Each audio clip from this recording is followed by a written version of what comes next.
right, in this 2008 crisis. If they had sat back and did what I said, if we had let AIG fail, if we'd have let a number of other major firms, probably Citigroup would have failed, and Morgan Stanley and maybe Goldman would have failed, a number of firms would have failed. If we would have let that happen, the initial downturn would have been worse, but we'd be recovering now. We'd have a chance at a meaningful recovery. We have to let capital be restructured by propping up companies like General Motors and Chrysler. Sure, these companies are now still in business, but they're still inefficient. We should have let them go bankrupt, because if they did, their resources would have been transferred via the market to some other companies that would have used them more efficiently, and we'd be more productive. But if we're going to try to maintain this bubble economy, if the government's going to try to intervene and keep businesses that are inefficient operating, they're going to make it more difficult for efficient companies to grow. Because the government doesn't have any resources. People think the government can solve problems. The government has nothing. They've got a printing press. They can't do anything. All they can do is transfer money from one segment of the economy to another. But when they do that, they undermine the whole system, they make it less competitive, and they make it less productive. And they always sow the seeds of the next crisis. And I think that given the dynamics of the race now, when I first entered this race, it seemed like it was the Republicans' race to lose. It didn't really matter who we nominated, because Chris Dodd was so unpopular that he was going to win. Right? At this point, I think the only Republican candidate in this race that can win is me. I don't think that either of the other candidates are going to be able to beat Blumenthal in the general election. I just don't see it. I don't see that a career politician, if we put up a career politician from the Republicans, I don't see how that's going to beat a career politician from the Democrats. And I don't think that Linda McMahon's business experience is going to be that relevant in this campaign. And I don't think she's going to hold up that well, particularly in a debate with Blumenthal. I don't think that he can debate with me on the economy. I think he's just an opportunistic lawyer. It's very easy to paint him with that brush. I mean, the last thing we need in Washington is another lawyer. They've helped screw up the economy enough. Look, especially if he's going to try to say, I think he's going to try to run as an outsider, meaning I'm going to go for Washington and clean up Washington. Meanwhile, he couldn't even clean up Hartford. Hartford is a complete disaster. Look what's happened in the state of Connecticut during the 20 years he's been involved in state politics. It's a mess. I mean, Connecticut, I think, is the most indebted nation of all 50 states. Per capita, we have a bigger debt here than even in California.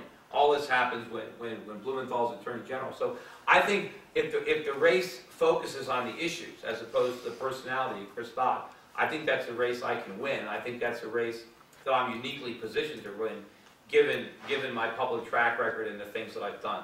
Anyway, I want to take any questions anybody has about me personally or where I stand on anything. Yeah. One of the fears that has really, I think, spooked America right now is the huge debt that we have, and that the debt has been bought up by foreign countries. We have seen the debt rise through the trillions straight up, and the Chinese now have a significant portion of our debt. Do you see that there is a way for the United States to be able to have a balanced budget, to be able to buy back some of our debt? Is there a way to do that? Yeah, we have to cut spending. I mean, there's just not the political will to do it right now. But we have to do it. We can't keep running these deficits, because ultimately, all the deficits, there's two ways that we're going to repudiate it or pay it back, and we want to look at it. Either we're going to have to raise taxes massively on Americans to pay not only for the debt, but for the interest that we owe. So by running an unbalanced budget now, we're committing ourselves to much higher taxes in the future. So if we really want to pay for all this government, then we need to raise taxes to pay for it. Because if we don't, we're just going to have to raise taxes even more, because now we have to pay interest on top of that. But the reality is the deficit is so huge that there's no way they're going to raise the taxes. So the track that we're on now is we're just going to print money. We're going to repudiate all the debt through inflation. The government's going to print money to pay its debts. Our creditors are going to figure this out soon. And when that happens, the value of the dollar plunges. And that's when you get the currency crisis, because the money's not worth anything. And then it doesn't matter that the government is still making its Social Security commitments, because the people who get their checks, when they take it to the store, there's nothing that they can buy. So if we want to avoid this collapse in our currency, we have to bring the budget into balance, and it has to be brought into balance now, and it has to be done through massive spending cuts in Washington. That's the only way to do it. We have to slash spending. The government is broke. It doesn't have the money. So we need to just go through entire departments and eliminate them. We need to reform entitlements. And not only do we need to balance the budget, but we need private savings. We're never going to grow the economy. As I said, economies grow because of savings. They grow because of underconsumption. That's the only reason. The only reason businesses can expand in America right now is because we have access to the savings in China or in Japan or in other parts of the world. They're loaning us our savings, but we're going to screw them. We're not going to pay them back. And when they figure this out, we're not getting any more of their money. And then we're going to have to regenerate our own savings. And we can't do that if the government is borrowing everything. There isn't an unlimited amount of credit. The supply of credit is finite, and it's determined by how much money we save.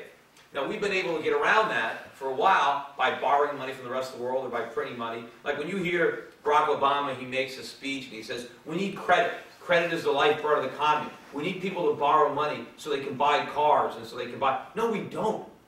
First, you can't borrow money unless somebody saved it. And if somebody borrows money to buy a car, that means some other businessman doesn't have access to those funds to make the capital investments that we need to produce cars. So what we really need is for consumer credit to go away. I don't want consumers borrowing money. If they can't afford it, they don't buy it.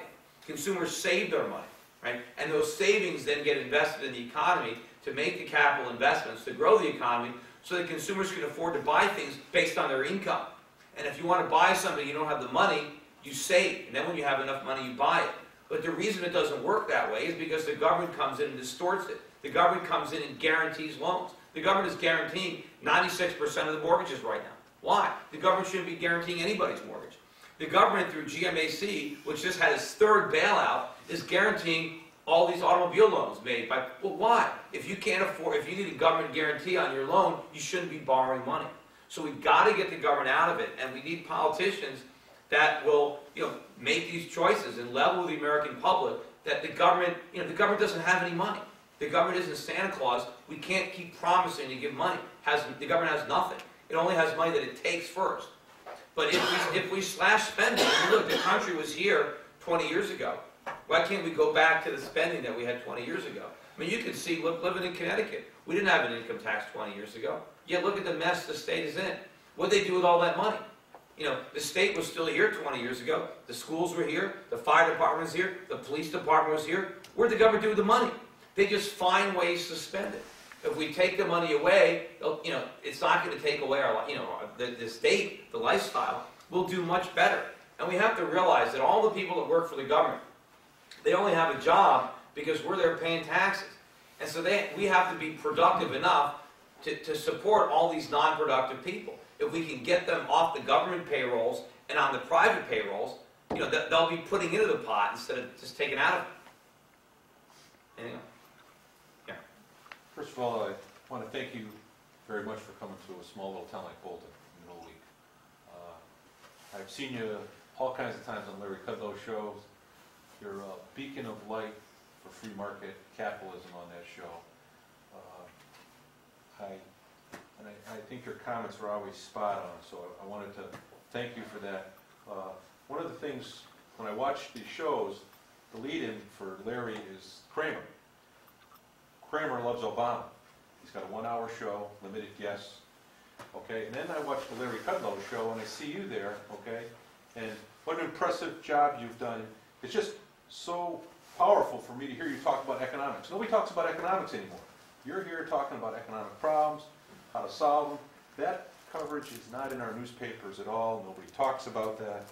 And we are on the road to serfdom in this country. And when I see on Larry Kudlow, you've got these great insights and opinions, okay? But they balance the guests. And they bring in these ringer guys that have no idea what they're talking about. Yeah, I mean, that's television. And you would think, when I first really started annoying Larry, because Larry, I mean, I agree with him on a number of things, but the big problem is he's always been a big Republican cheerleader. And so anything that happens under Republican watch is when he must be good. And so, when I was coming on his show in 2006, and I had that big debate with Art Laffer that's and I was warning that, it was a phony prosperity, and they were telling me the economy is great, it's fantastic. At that time, I was saying, look, Larry, the monetary policy is terrible. Interest rates are too low. We're living in a housing bubble. There's no real wealth here. We're not creating wealth.